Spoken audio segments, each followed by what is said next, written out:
It's quiet out here. The desert sprawls from horizon to horizon, where purest white meets twilight red. There are no edges here, no angles, just curves and the gentle rise and fall of dunes as far as the eye can see, and everywhere beyond that. Had a visitor from some other world laid eyes on this place, they might have found it serene, even beautiful, pure. Well, I can enjoy no such delusions, regretfully, for I know what lies beneath and among the sands of the endless desert. A charnel house spanning an entire planet, 7 billion human souls ground thin and fine until no trace of their existence could ever be found. I know this because I put them all there. Oh, brother, it all happens so fast once we're gone. It began the day you that I have never known, found my power. The power I hid from myself in some previous life for reasons I can now easily guess. I was looking out of the window of my apartment so I could see the stars, and instead, I saw you, blazing as you tore yourself asunder to keep the power away from yourself. You didn't trust what you could do with it, and so you chose to throw it away. You knew yourself all too well, as I suspect I did too at one point. By all accounts, I should have not been able to see you, for my apartment was truly a tiny containment cell about half a mile underground. But such considerations never meant much to one living entirely in his own world. When I saw the moment of your demise, I became aware of myself for the first time, and I have no idea how long. Whichever part of me that led me to throw away my power did the same to my will, trapping it in an eternal status quo from which there could be no release. An eternity of filing spreadsheets for employers who existed solely in my head, of 9 o'clock meetings with no one, of fake crushes over imaginary women, an eternity of tired, grinding mediocrity. But that was over that night, with your soul burning in the atmosphere like the loneliness of stars. I awakened. I died. For whatever left that cell-turned apartment wasn't me anymore. I was never more than an earthworm, distinct from all the rest, only in that I had a little more control over the soil in which I crawled. A minor reality bender, a bundle of introverted powers and neurosis that was very unlikely to ever pose any serious threat. And they were right. The person I was, SCP-1915, as they called me, never was anything other than that. But 1915 died that day, watching a fallen star. The thing that then swatted the guards posted at its cell like they were less than gnats, that raised Site-17 into this fine white sand that is now so warm beneath the feet. That was something else. Not an entity, for that would imply a personality, and this thing surely had none. Not a purpose, for there was no will, for it wants nothing. Not vengeance, not dominion, not freedom, not even simple power. No, if I had to describe that thing as anything at all, it would be an absence, a void, where the entity should be, a lack of purpose, an imbecile force devoid of all will. And that absence. The sand is still warm to the feet, and that means the sun still burns high above. I wonder why it lets it remain when all else was so quickly erased, when it could so easily just reach and pluck it out of the sky. Had it been another, I'd suspect it was to mock humanity's memory, to mock that sliver of me that still persists in the flesh, stubborn like a buried tick. But this is the absence. It does not mock. After Site 17's destruction, retaliation soon followed. Standard containment teams at first, though certainly still enough to meet any anomaly the Foundation imagined could be contained in Site 17 with overwhelming force. When those men failed to return, failed to even report their arrival, more serious measures had to be taken. Site 17 had always been isolated, and so they could act freely. Gunships and fire teams, aerial bombardments, and artillery barrages. The Foundation came down on what it still believed to be SCP-1915 like a fire god's fist, all heat and sound and bluster. Had it been truly corporeal, I doubt even ashes would have remained.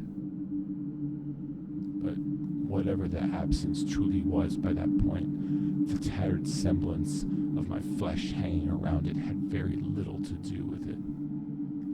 It simply stood there and took it all in. And soon, the Foundation's initial fury was spent.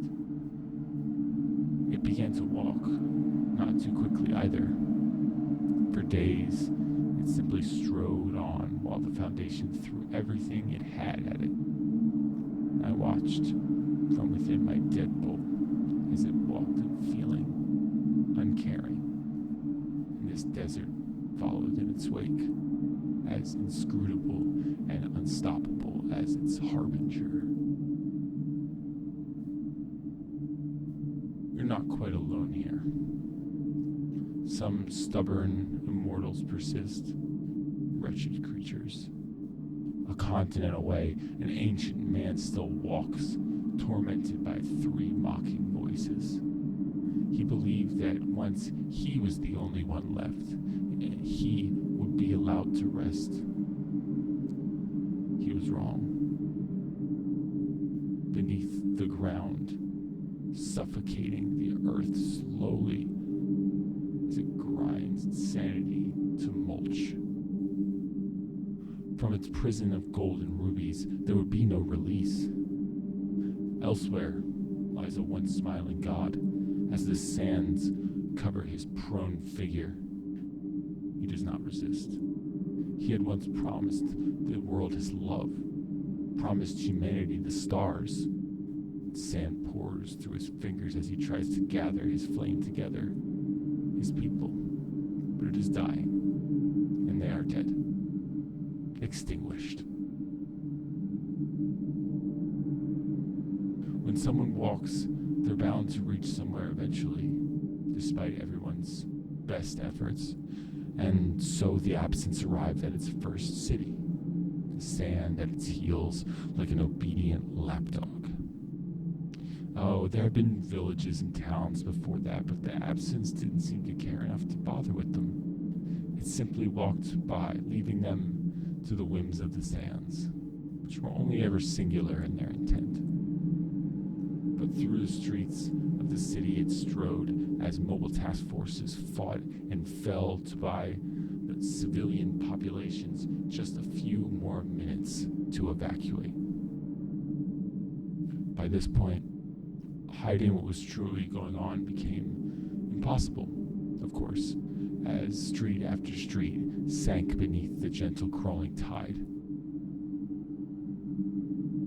The Foundation had, of course, attempted to evacuate the city once it realized there would be no stopping the absence. But if I've learned anything in my eons as a corporate peon, it's that Organizing an operation of that magnitude is something that takes a lot more time than the Foundation had.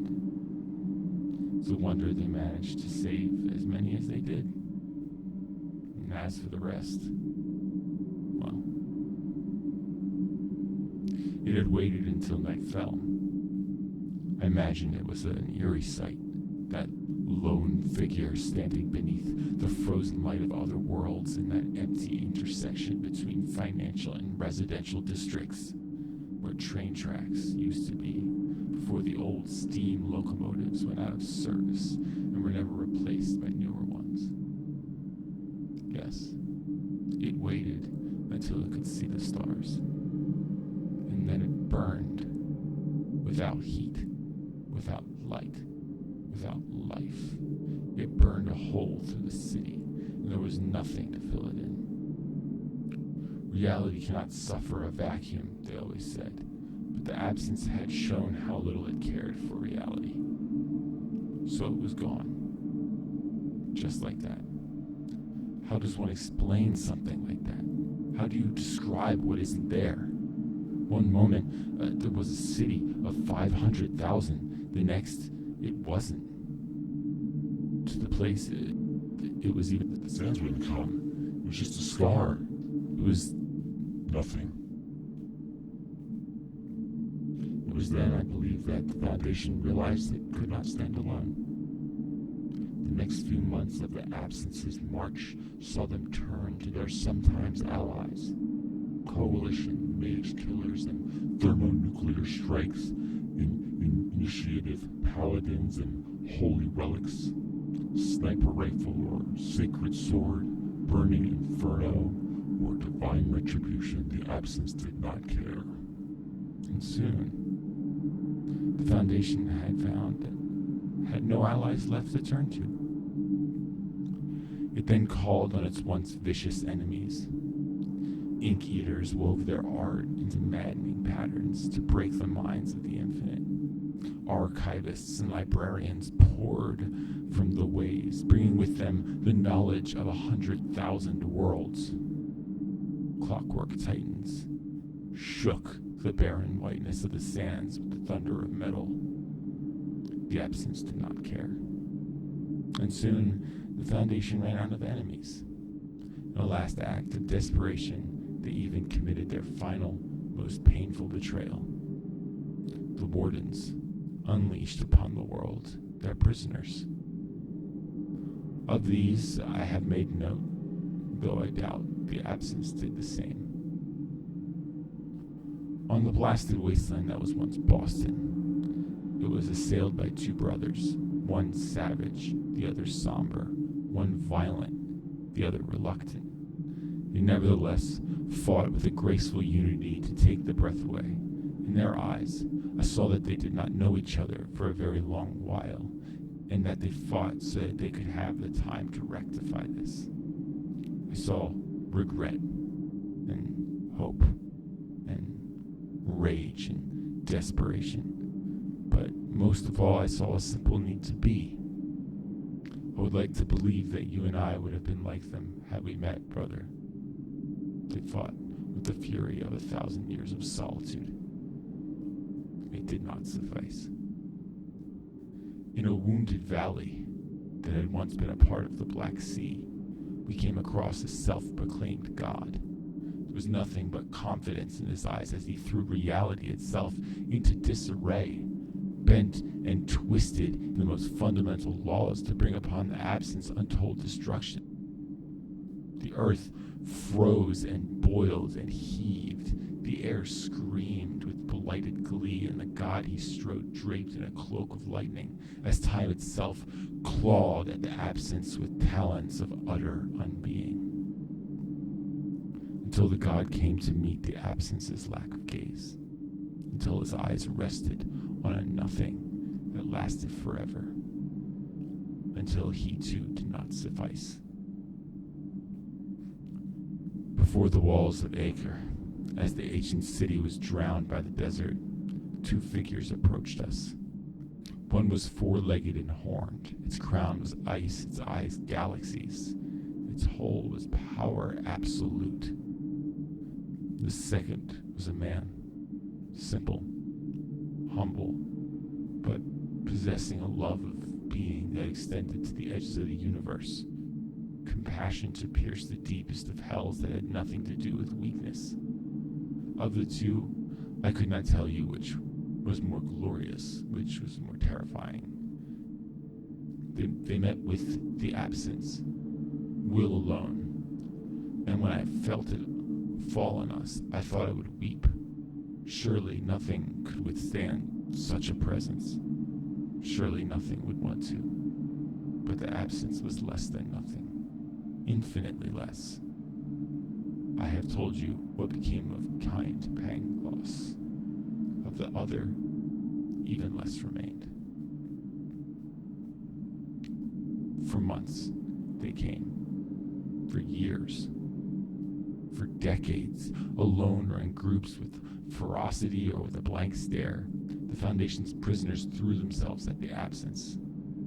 I could not hope to imagine the reasons behind the actions of every individual anomaly, but if I could guess, I would say that the idea of sharing experience with a thing like the absence galled them to the point of madness. I do not blame them. But by the end, the prisoners ran empty as the world dried up and as life was drained from it inch by inch, grain by grain, until only one city remained. I do not know by which power I was allowed to send my senses ahead of us, as the absence marched towards that tottering bastion which held in its quivering embrace the very last of humanity. As the sands around us buried the last of the trees that will ever grow on this land, I felt each tiny mote of life in that sad place like the flame of a cheap candle, moments before the typhoon.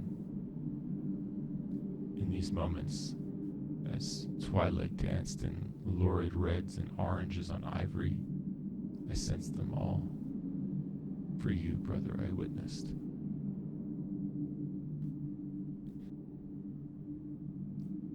In a low, narrow room, a woman sat hunched at the foot of her even narrower bunk and couldn't bring herself to pray. She had lost her mother when she was but a babe, and though she was no longer young, her features still displayed to all the violence of that incident. Her mother stood before the eater of children and did not budge, and when they both fell down, she sang still the praise of her Lord. She lost her father in the first days of the war against the absence, as the paladins marched with holy fervor in their eyes. Her father had been a believer, had always been a solid presence in her life, an anchor immovable by anything but regret. He had promised her he would be back. He did not mean to lie. It was God had forsaken him when it counted most. Forsaken all of them. And now Naomi knelt at the foot of the ever-narrowing bunk and could not pray, so she cursed instead. On the rooftop of the highest building still standing, an elderly man watched the world come to an end. He was once an agent of the Foundation, once one among 100,000, ready, prepared, and collected. His duty was to instruct new agents what was proper for an agent to do, how it was proper for an agent to think. And he had been very good at his job, since generally his recruits survived for long enough to thank him. But what was he now, he wondered, as he watched the sands pour over the paltry last line of defense that a few defiant fools erected the day before. His lads and lasses were all since dead, and all that he knew, all of his years of training and experience, in the end they amounted to less than nothing. No longer an agent, but there was no longer an agency. no longer a teacher, for the students were gone. No longer a man, since, well, it would not do to repeat that, now would it? No longer anything. And that was the cruelest joke. It no longer mattered if the absence arrived, he thought. They were already within it. A noise behind him, and the old man turned to see a small, mousy man in a wrinkled gray suit and a deflated hat that at one point was likely a fedora. He looked at the old man but said nothing. Lombardi looked back and didn't know if to laugh or cry. Soon it ceased to matter. Such was the end.